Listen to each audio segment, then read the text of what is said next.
Introdução e conceitos. O sistema GNU Linux, código aberto e Shell Script. Como surgiu o projeto GNU Linux? Com Richard Stallman, Andrew Tannenbaum e Linus Torvalds. Richard Stallman, fundador do movimento Software Livre, do projeto GNU e da FSF, também autor da GPL, General Public License, a licença livre mais usada no mundo. Por causa de um problema com o driver de uma impressora, a qual ele pediu aos fabricantes fornecerem o driver para compatibilizar com o programa que estava desenvolvendo, os fabricantes não disponibilizaram. Com isso, ele viu a necessidade de criação de software livre e código aberto. Parece ser bobo o problema aqui, mas não é bem assim. Quando você está compilando um kernel, né, você precisa de que o computador reconheça os drivers para que tudo funcione, né? Não só o driver da impressora, como a placa de vídeo e todos os drivers, né, que tem aí no computador. Então, como ele não conseguia instalar a impressora e o fabricante não disponibilizou esse driver, aí fica difícil, né? Ou seja, você não tem liberdade, né, de criação e de usar da forma que você quer para o seu uso. E aí sim existe a necessidade da criação do software livre. Existia um software chamado Unix, software proprietário, que tinha um conceito de funcionamento interessante. Com isso, em 1987, Tannenbaum escreveu um clone do Unix, chamado Minix, Mini Unix, para o IBM PC. Ele foi direcionado a estudantes e outras pessoas que queriam aprender como o sistema operacional funcionava. Consequentemente, escreveu um livro que listava o código-fonte e um apêndice que o descrevia em detalhes. O próprio código-fonte estava disponível em disquetes. Em 3 meses, um new group da Usenet surgiu com mais de 40 mil assinantes, discutindo e melhorando o sistema. Um desses assinantes era um estudante finlandês chamado Linus Torvalds, que começou a adicionar novos recursos ao Minix e adaptá-lo às suas próprias necessidades. Em 5 de outubro de 91, Torvalds anunciou seu próprio kernel do tipo POSIX, chamado Linux, que originalmente usava o sistema de arquivos Minix, mas não é baseado no código Minix, né? GNU is not Unix. Com a união desses dois projetos GNU e Linux, temos hoje a distribuição GNU Linux e até mesmo o projeto GNU, que desenvolveram e estão disponíveis, baseados no kernel desenvolvido por Linus Torvalds. Ou seja, Linus Torvalds se baseou no Minix, melhorou, criou o próprio sistema, que é o Linux, né?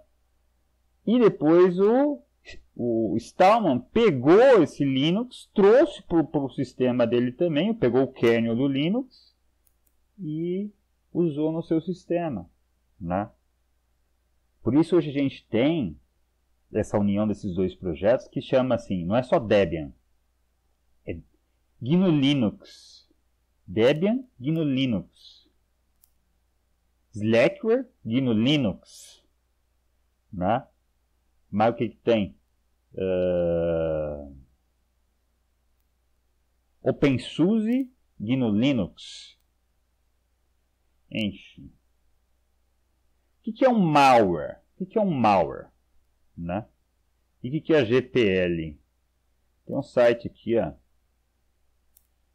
Software proprietário, também chamado de software não livre, significa software que não respeita a liberdade e a comunidade dos usuários. Um programa proprietário coloca seu desenvolvedor ou proprietário em uma posição de poder sobre os seus usuários. Este poder é em si mesmo uma injustiça. Né? Aí, parece ser coisa de rebelde, mas não é. Né? Porque assim, esses softwares proprietários, por exemplo, na China, não é? Você não consegue assistir a televisão chinesa, eles querem que só os chineses assistam. Então eles criam programas que é impossível assistir no mundo livre, vamos dizer assim, os programas chineses, o que eles estão falando para a população, né? Como eles estão fazendo a cabeça dessa população. Então, a coisa vai muito mais longe, né? Isso é complicado. Ou você compra um programa, né, proprietário, você vai colocar um número serial lá nele. Por que não o proprietário não pode saber, coloca lá dentro do código dele, o que você está fazendo? Né? Por exemplo, você está fazendo cálculos lá que são fora do comum. Né? Por que não mandar um aviso para o fabricante? O que esse cara está fazendo? O que ele está tentando fazer com o nosso programa? Né? Entende? Qual a finalidade desses cálculos? E aí você se até investigado.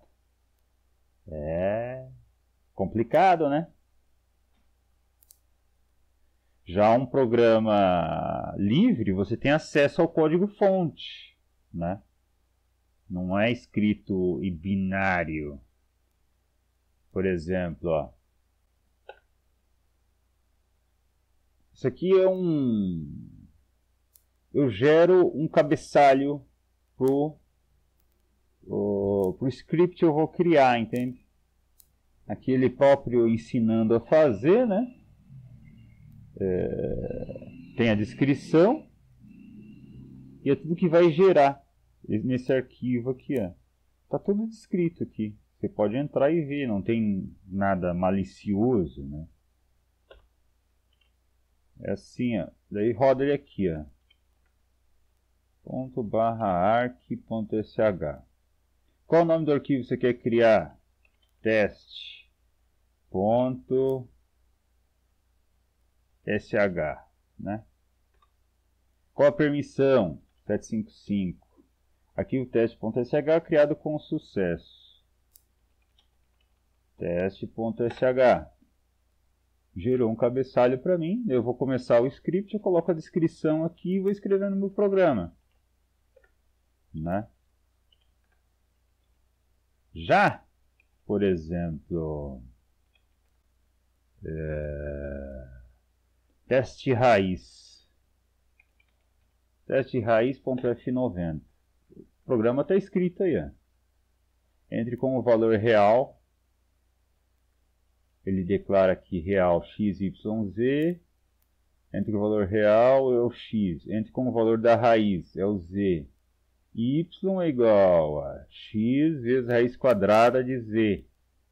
Então vai fazer o primeiro valor, x, vezes a raiz quadrada do segundo valor que eu vou fornecer. E dá o resultado. Tá? Teste raiz.f90. Não roda, isso aqui não é um programa, né? Ele é só escrito em linguagem humana.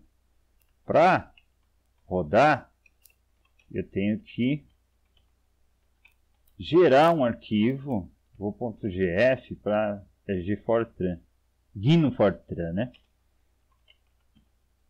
Teste raiz. Vou gerar o executável dele. É teste raiz gf.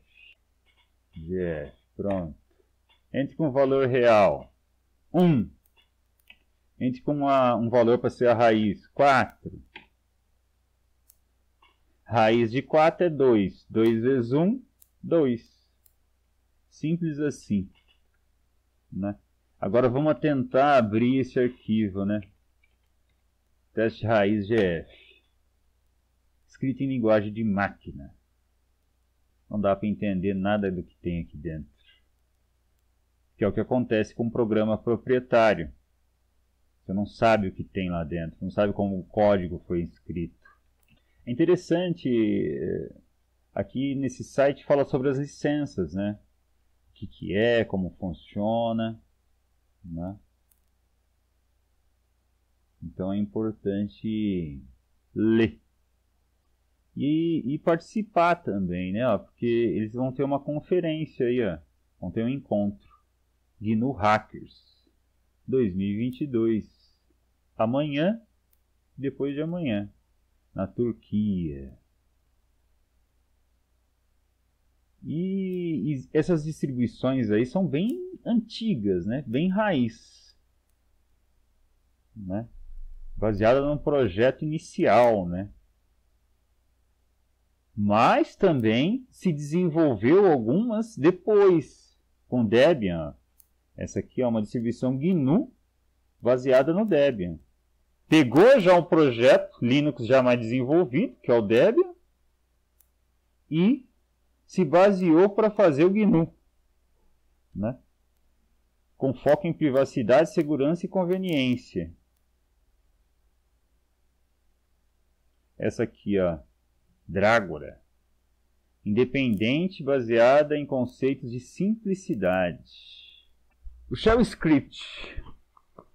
Os scripts de Shell são interpretados, não compilados, né? Foi o que eu acabei de mostrar. O Shell lê comandos do script linha por linha e procura por esses comandos no sistema, enquanto o compilador converte um programa em formato legível para a linguagem de máquina, um arquivo executável.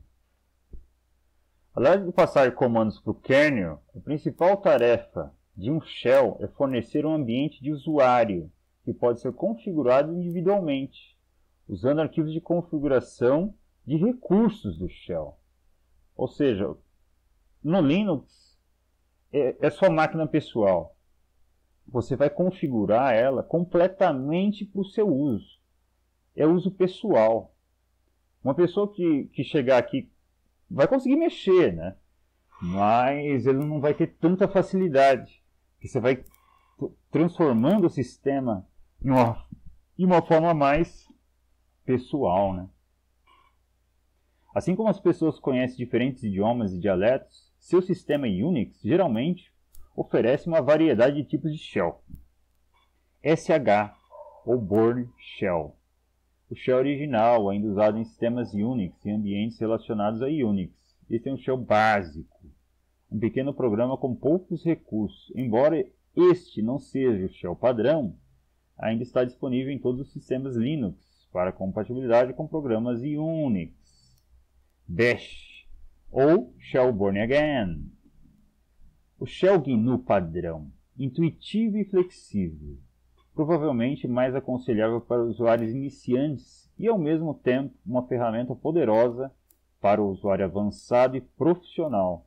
No Linux, esse shell é o chamado superconjunto do Shell Burn, um conjunto de complementos e plugins. Isso significa que o Shell Born Again é compatível com o Shell Burn. Comandos que funcionam em SH também funcionam no Bash. No entanto, o inverso não é sempre verdadeiro. CSH ou C Shell. A sintaxe desse shell é semelhante à linguagem de programa C, às vezes solicitado por programadores. TCSH ou Tenex C Shell é um subconjunto do Shell C comum, aprimorando a facilidade de uso e a velocidade. É por isso que alguns também o chamam de Shell Turbo C. E o KSH, ou Shell Corn, às vezes apreciado por pessoas com experiência em Unix. Um superconjunto de Shell Born, com configuração padrão. Um pesadelo para os usuários iniciantes. O arquivo /etc/shells oferece uma visão geral dos shells conhecidos em sistemas Linux. Os shells são uma interface de texto interativa para o sistema operacional. É um intérprete de comandos. São ambientes de execução de outros programas, consistindo em um número de variáveis de ambiente. Oferece suas linguagens de programação. Programas completos podem ser escritos na linguagem dos shells. Os shells são personalizáveis, podendo-se ajustar ao ambiente operacional. O que é um shell? Estou no shell bash, né? Quero mudar para o SH. Aqui para abrir, eu vou abrir um outro bash, ó. /bin /bash, que é onde está o executável dele lá. Estou no shell SH lá que a gente viu, ó. Vamos ver se tem o tcsh.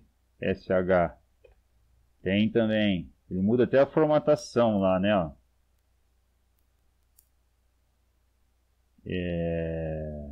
Vou sair disso.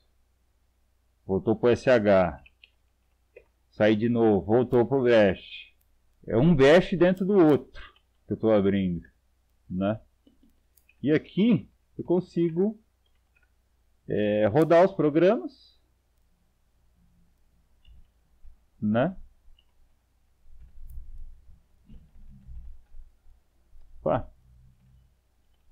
E consigo com VI rodar o programa VI dentro, que é o Vim, né? Dentro do próprio bash, para escrever um novo programa. E aqui eu vou escrevendo.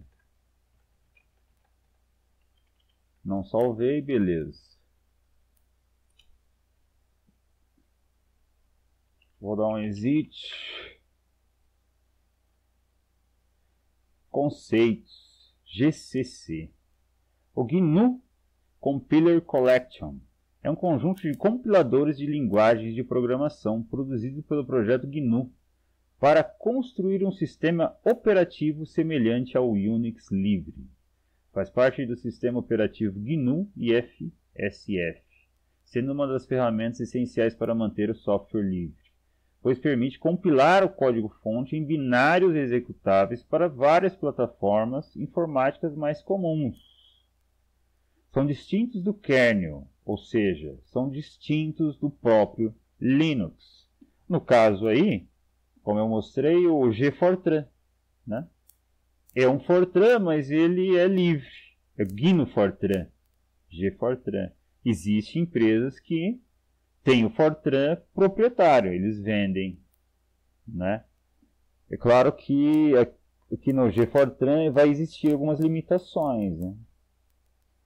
Olha só essa pasta aqui que interessante.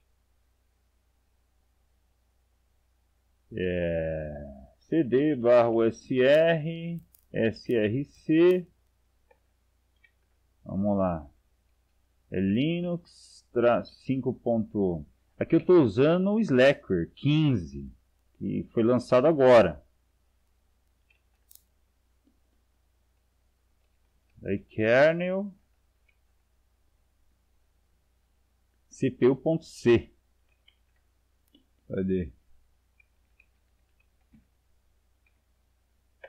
Esse aqui é o kernel do Linux.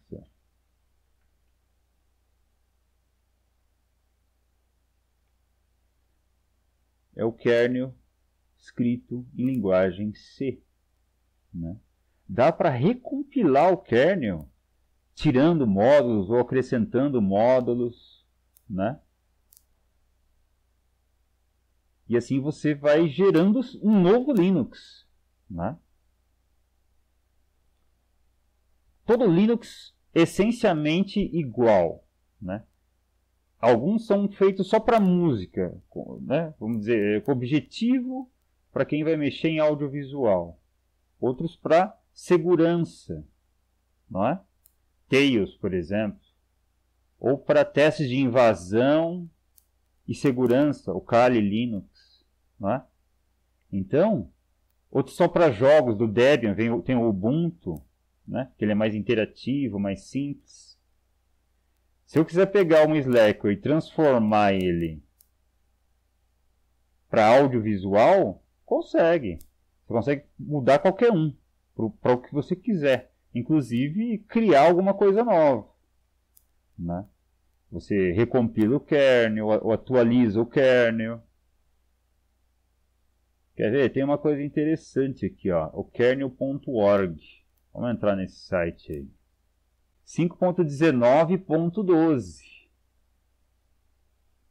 E o Slackware está até bem avançado, viu? Essa versão 15 do Slackware aí, eles atualizaram bem o kernel. Vamos ver qual que tá, ó. Aqui é o Linux, que ele vai dizer, ó, um name e o name. Devia estar escrito aqui, ó, GNU Linux, né? Mas não, tá só Linux mesmo. 5.15.19.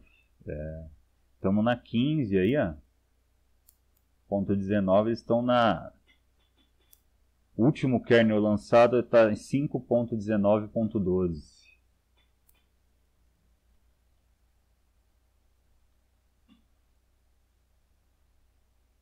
Algumas curiosidades. Em maio de 1992, o software Linux System, SLS, foi lançada por Peter MacDonald. Essa foi a primeira distribuição Linux largamente reconhecida e usada. Foi o primeiro grande avanço para a adoção do Linux e chegou a dominar o mercado até que seus desenvolvedores tomaram a decisão de mudar o formato dos arquivos executáveis. Essa mudança não foi bem sucedida pelos usuários, recebida, né?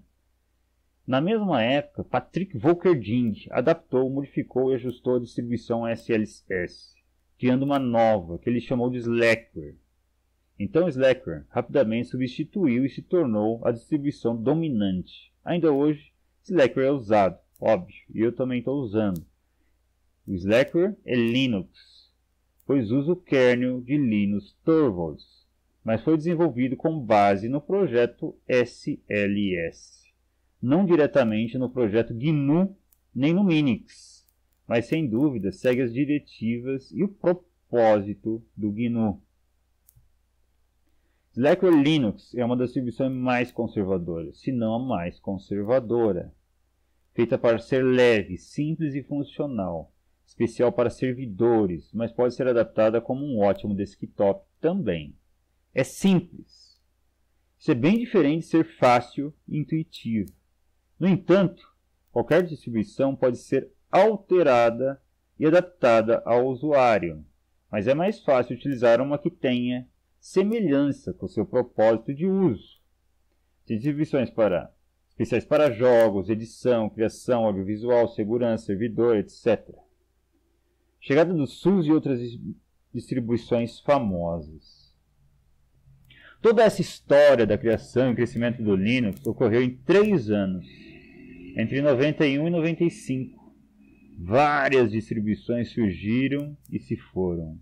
Algumas, como Red Hat, Debian, Turbo Linux e SUSE, ficaram populares. Com as interfaces gráficas GNOME e KDE, as distribuições do Linux chegaram a usuários comuns. Desde então, o Linux atrai mais e mais usuários, oferecendo sistemas operacionais gratuitos, eficientes e completos. Em 96, Linus Torvalds anunciou que o Linux tinha um mascote, um pinguim. A escolha se deu por uma menção de Linus ao pinguim da espécie Little Penguin, vista por Linus em visita ao National Zoo e Aquarium, na Austrália. O nome do mascote foi sugerido por James Huggles, com uma derivação de Torvalds, Unix, que é o Tux. O Linux hoje, desde o começo da década de 1990, quando o Linux foi lançado e as primeiras distribuições começaram a ser construídas, muito trabalho foi feito para que chegássemos hoje a mais de 320 distribuições monitoradas pelo DistroWatch. Como vimos, o sistema é feito com mais do que marcas famosas como Mint, Ubuntu e Fedora, que hoje dominam o mercado de distribuições Linux. Temos muitas distribuições baseadas nas principais.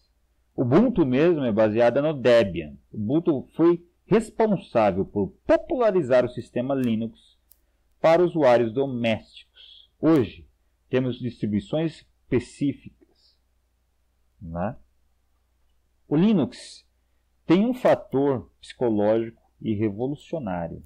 Para que um software seja considerado livre, é necessário que a licença do software conceda ao usuário 4 liberdades básicas. Liberdade de executar um programa, independente do propósito. A liberdade de estudar um programa e adaptá-lo às suas necessidades. A liberdade de distribuir cópias, tanto gratuita quanto vendida. A liberdade de distribuir versões modificadas, de tal forma que a comunidade se beneficie da sua produção intelectual. Mas cuidado, muitos fogem do propósito. Daqui 5 anos, nós certamente teremos um software livre em abundância. Mas, se não formos cuidadosos, ele será dificilmente usável, sem os programas não livres que os usuários esperam encontrar junto.